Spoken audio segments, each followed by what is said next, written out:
В эфире телеканала «Якутия-24». Главные события уходящей пятницы. В студии работает Алексей Соколов. Здравствуйте. В Казахстане выясняют обстоятельства крушения пассажирского самолета. 15 человек отравились в одном из банкетных залов в Якутске. С сегодняшнего дня открыта ледовая переправа Якутск-Нижний Бестях. Противостояние за защитников и догхантеров в Нерюнгре. Стороны уже сводят личные счеты. В Табаге открылся рекреационный этнокультурный комплекс Улу-Тогой. В Якутске в Государственном цирке состоялась премьера новогоднего спектакля «Щелкунчик».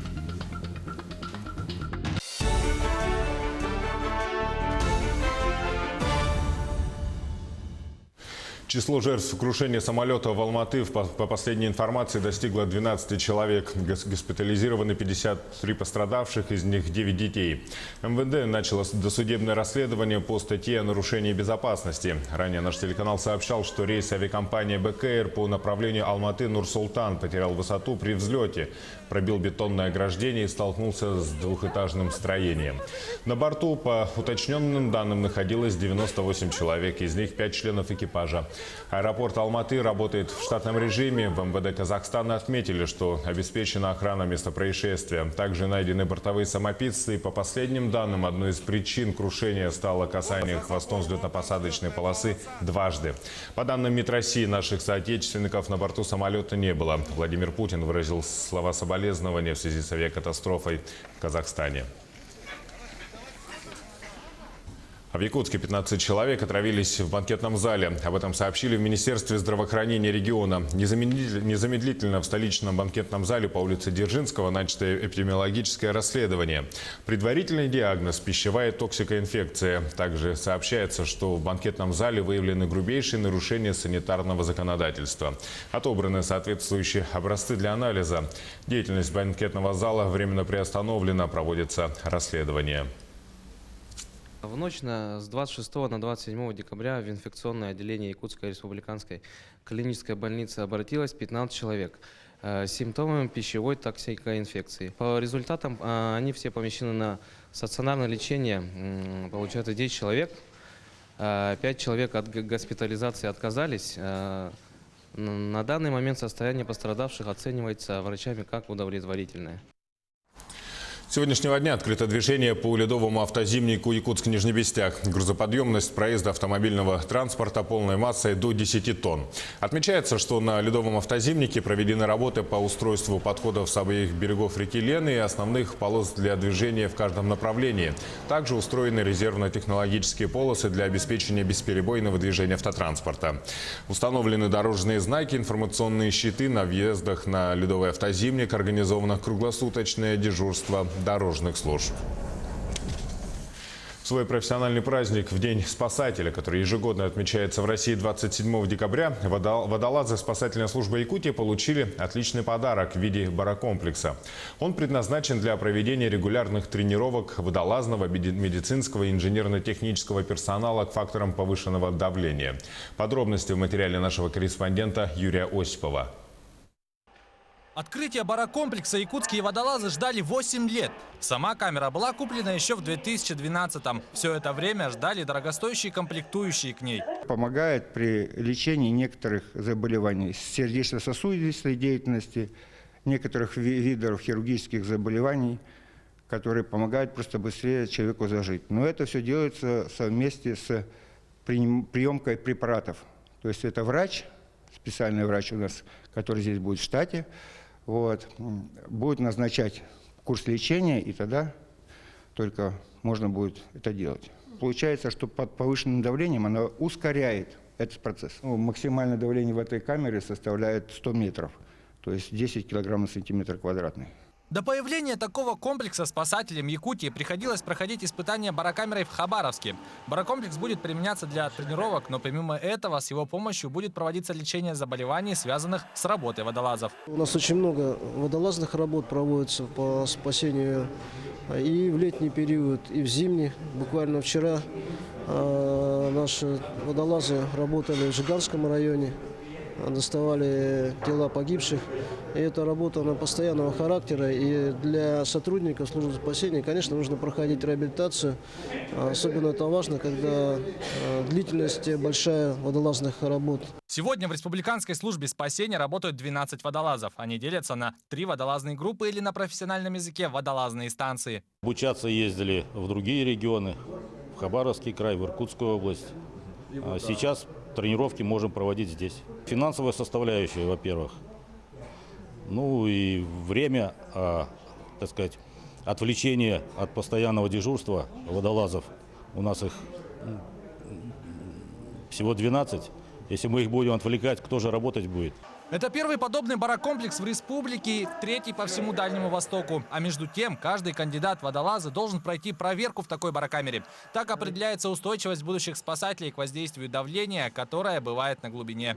Много заявок на желающих работать водолазами, вроде бы как бы. Но когда начинаешь беседовать, значит, во-первых, очень много народу отсеется по здоровью. То есть это должно быть стопроцентное, как говорится, здоровье, в том числе и зрение. Вот. Люди должны быть комфортабельны в коллективе, вот. Должны быть готовы ко всем испытаниям под водой. Этот барокомплекс позволит поднять на более высокий профессиональный уровень работу водолазов и проводить более сложные работы на глубине. Юрий Осипов, Павел Пахомов, Якутск. Золотодобывающие предприятия Алданского района вновь ставят рекорды. Особенно хорошую динамику показывают в этом году компании «Полюс Алдан» и «Селигдар». Сколько добыто золота, рассказывает Руслан Павлов. Из года в год золотодобывающие предприятия Алданского района показывают динамику роста производства и добычи золота. Юбилейный 19-й год не стал исключением. На 95-летие отрасли ее лидеры «Полюс Алдан» и «Селигдар» бьют прошлогодние рекордные показатели. О натуральных цифрах не принято говорить, но, к примеру, «Полюс Алдан» еще 13 декабря выполнил годовой план по производству золота, достигнув показателей, значительно превышающих результаты прошлых лет. Увеличению объемов способствовал стабильный рост производительности, который составил более 50%. Если взять по отношению к 2015 году, рост производства составил 54%. Вот, по отношению к 2018 году рост производства составил 12%. Это добыча золота? Да, именно золото. Именно золото. По отношению к прошлому году рост производства золота на площадке Учиной Щелачевни составил 54%. И коэффициент извлечения золота более 72%. Это, я считаю, очень хороший показатель.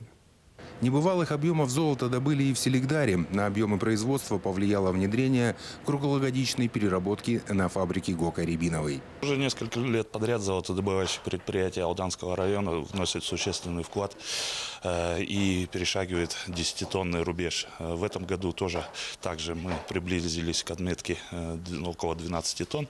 Хорошо весомый вклад показывает предприятие «Полюс Алдан» и группа компаний «Селигдар». Надеемся, что следующий год будет плодотворный, и положительная динамика сохранится, и мы выполним установленное задание Министерством промышленности Республики Саха. В целом, золотодобывающие предприятия района подошли к цифрам по добыче, которые говорят сами за себя. Почти половина золота, производимого в Якутии, это металл Золотого Алдана. Руслан Павлов, Сергей Шипачев, Александр Лукин, Алданский район. Объем экспорта несырьевых, неэнергетических товаров в Якутии составляет около 240 миллионов долларов. Такова цифра за прошлый год. К 2024 году этот показатель должен увеличиться более чем в 2 раза, до 500 миллионов долларов. В регионе продвижением товаров на экспорт с прошлого года занимается Центр поддержки экспорта. О том, как продвинуть свой товар на международные рынки, материал Ульяны Шагиной. Молодой предприниматель Сахаян Николаев впервые пришел в Центр поддержки экспорта. Он уже 2-й год занимается продажей дикоросов и готовых продуктов из лесных ягод. Теперь настала пора выходить и на внешние рынки. Экспорт на другие регионы и плюс еще за Россию, другие страны. Центр помогает таким предпринимателям в первую очередь с оформлением таможенных документов, получением сертификатов и стандартов. Всю эту документацию в строгом порядке требуют за рубежом. Нами выведено на внешние рынки 12 компаний, которые подписали экспортные контракты на сумму более $1,5 миллиона США.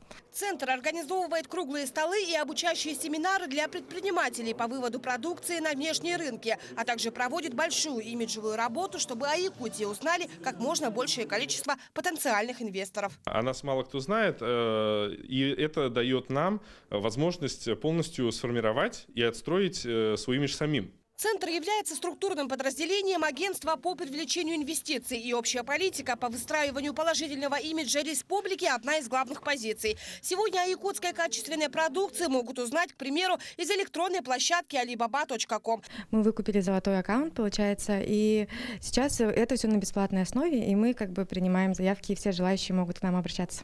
Сегодня клиентами центра являются 90 предпринимателей малого и среднего бизнеса. Многие из них сегодня уже имеют своих иностранных партнеров. А участие в международных выставках, которые проводит центр, только помогает им в этом. Местная работа – это была выезд на ювелирную выставку в Канаду. Там нашли новых партнеров. Помимо продуктов питания и промысловых товаров, центр активно поддерживает и представителей креативной индустрии, которые как раз-таки могут сформировать имидж Якутии. Это представители IT-индустрии, креативщики и туристический бизнес. Ульяна Шагина, Георгий Григорьев, Якутск. На сейчас небольшой блок рекламы. И смотрите далее на телеканале Якутия-24. Противостояние за защитников и догхантеров в Нерингле. Стороны уже сводят личные счеты. В Табаге открылся рекреационный этнокультурный комплекс Улуй-Тогой. В Якутске в Государственном цирке состоялась премьера новогоднего спектакля «Щелкунчик». В эфире Якутия-24 мы продолжаем наш выпуск. Жильцы деревянной многоквартирной двухэтажки в Якутске выпали из списка переселенцев. Люди с надеждой ждали расселения в следующем году. Компания «Стройкон» обещала им жилье в рядом строящемся многоквартирном доме, но почему-то заключенные ранее договора расторгли, людям отказали в расселении, а потом одна из квартир в доме сгорела. В ситуации разбиралась Ульяна Шагина.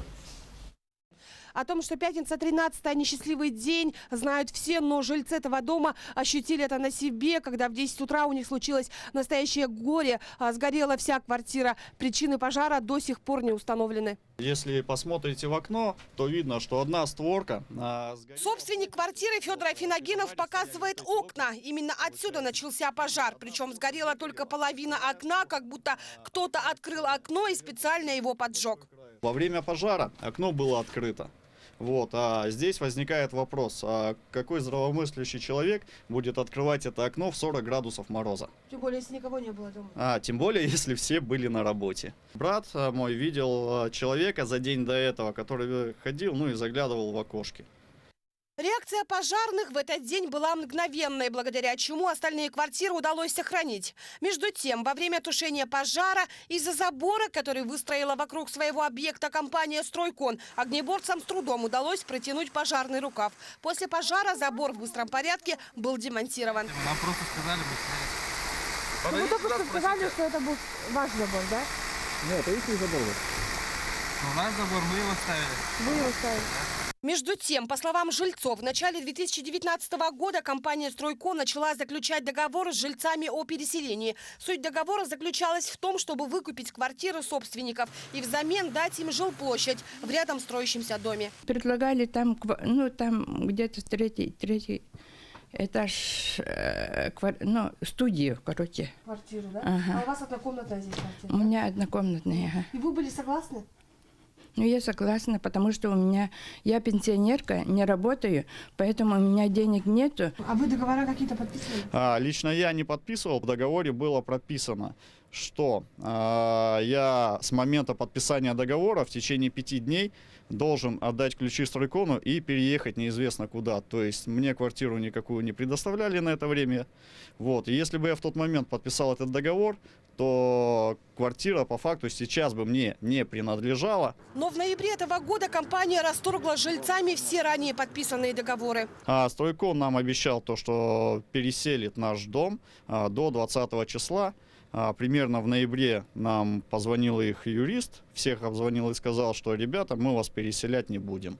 К сожалению, сами представители компании отказались прокомментировать нашей съемочной бригаде суть сложившейся ситуации, мотивируя это тем, что не смогли связаться с начальством. А в это время хозяин сгоревшей квартиры своими силами пытается отремонтировать жилье. Ремонт ему обойдется в 500 000 рублей. Ульяна Шагина, Джулус Иннокентьев, Якутск.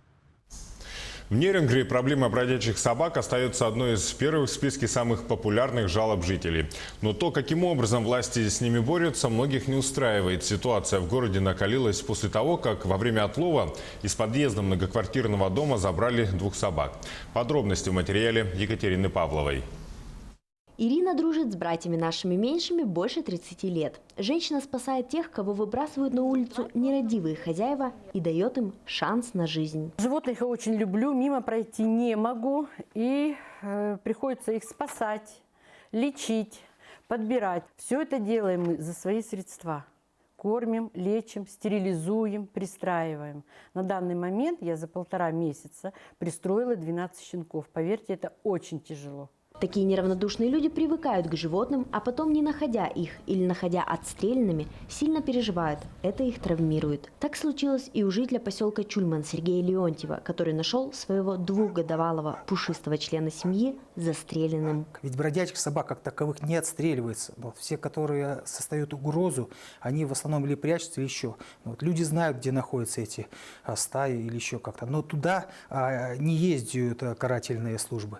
Они отстреливают больше добрых животных, которых люди подкармливают, которые знают, где находятся, в тех же самых будках. Муслим Абдулаев по договору начал заниматься отловом бродячих животных после трагического случая, когда собаки загрызли ребенка в поселке Беркакит. В декабре этого года разразился скандал в сети по записи с камеры наблюдения в подъезде дома 39 по улице Чурапчинской, где Муслим Абдулаев забрал 2 собак, и в его адрес посыпались проклятия. Через 2 дня загорелась его машина. Сегодня отловом животных мужчина заниматься перестал. 16 числа я написал письмо на имя главы города, что я не имею возможности заниматься в связи с поджогом моего автомобиля.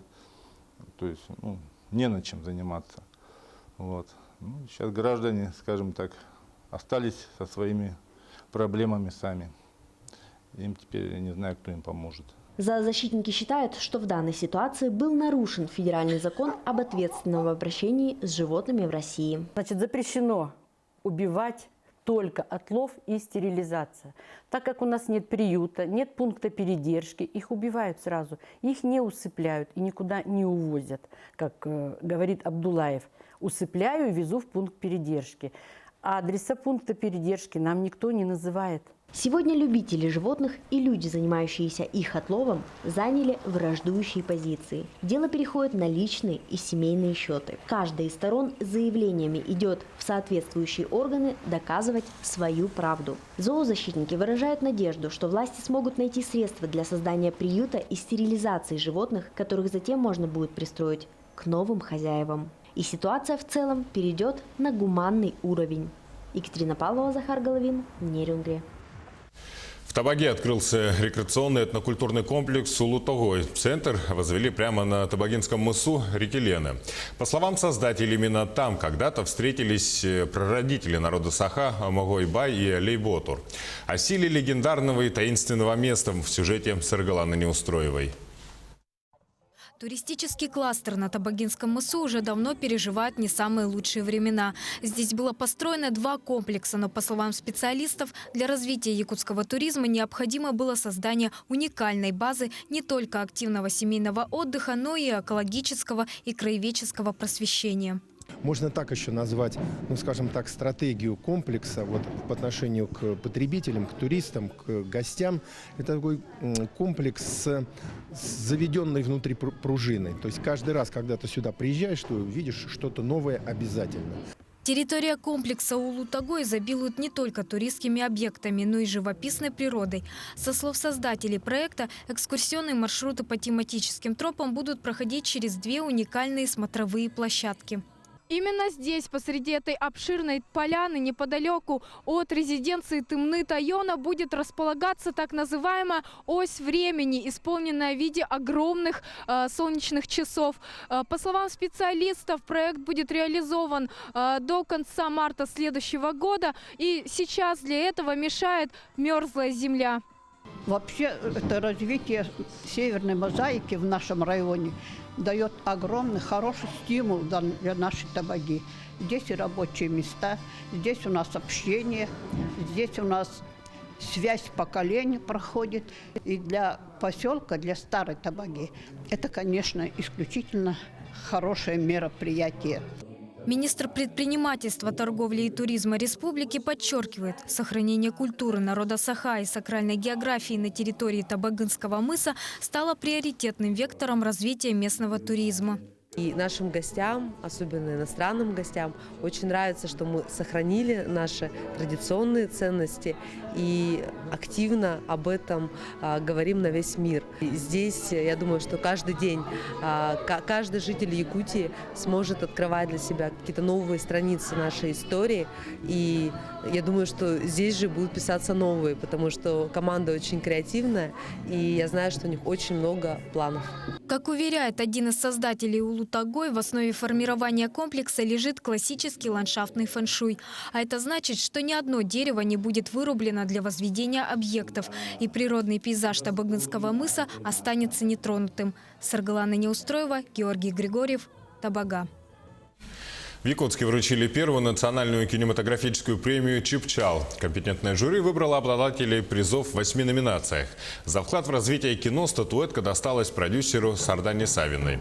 Лучший детский фильм «Бейби Кен» режиссера Константина Тимофеева. Лучшую музыку к кино написал композитор Моисей Кобяков. Оператор-постановщик Иван Семенов. Лучший коммерческий фильм «Агент Мамба».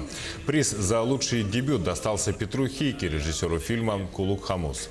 Лучший режиссер Дмитрий Давыдов за работу над картиной «Нет Бога, кроме меня». Ну а лучшим фильмом года признали картину Любови Борисовой «Надо мной солнце не садится». И за последние годы якутское кино достигло больших успехов, вплоть до международных. Поэтому мы подумали, что надо иметь свой национальный кинематографический приз.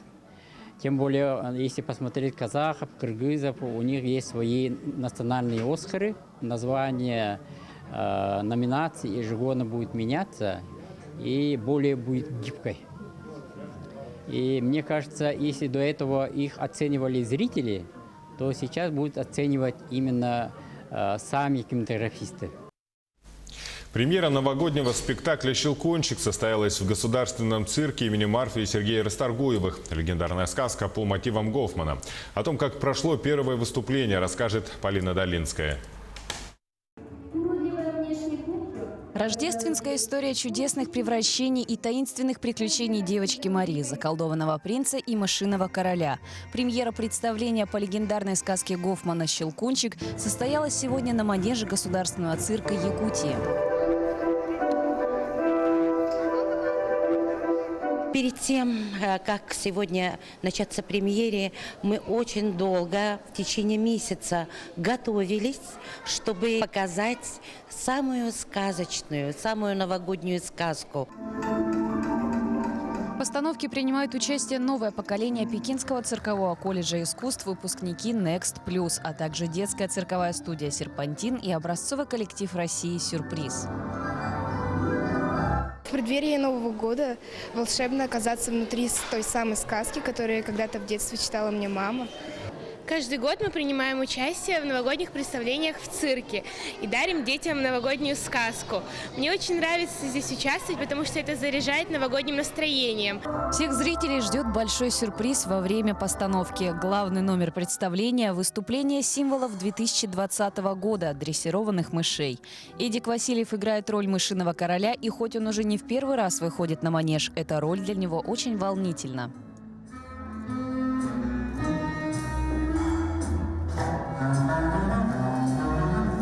Мне очень волнительно, потому что эта роль очень ответственная. Мы попытаемся подарить новогоднее настроение всем зрителям. Еще до начала представления в фойе цирка маленькие зрители пребывали в предвкушении, ведь сказка «Щелкунчик» любима многими. Новогоднее представление «Щелкунчик», потому что оно нам очень нравится. Мы любим ходить в цирк. Я очень люблю сказку «Щелкунчик». Конечно же, в «Щелкунчике» добро побеждает зло, как и в всех остальных сказках. И я очень мечтаю пойти в цирк на «Щелкунчика». Несомненно, добро спасет мир и сделает его прекраснее. А все жители и гости столицы смогут погрузиться в атмосферу волшебства до 12 января. Полина Долинская, Джулус Иннокентьев, Якутск. Таковы события пятницы. Не переключайтесь, оставайтесь с нами. Удачи вам.